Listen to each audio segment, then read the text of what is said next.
one population of fish can only go so far because the water gets too cold and their blood freezes, right? When the water is freezing and you have blood inside you, it runs the risk of freezing. But there is another population of fish, and it is the closest living relative of this fish species that can only go so far north. This northern fish is specifically called an ice fish, and it is unique from the southerly population of fish in that it has a single de novo protein that it has developed. It is a duplication, so you have this gene that's responsible for forming red blood cells in all of these different types of fishes.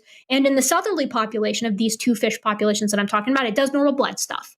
In the northerly population, that same gene has been duplicated, so they have two copies. And then the second copy has experienced a point mutation, so a single change in a single letter, right?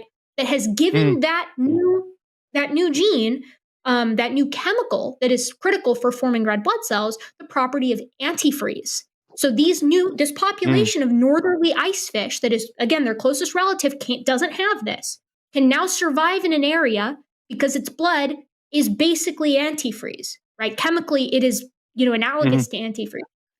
Now, this was a de novo mutation, right? So that means out of nothing. It means that you've gotten a duplication of a gene and then a point mutation that is neo-functionalized it. It's given it a new function. That is striking because that's not just existing variation. That is taking something that has existed and quite literally through the mechanism of mutation, creating something new.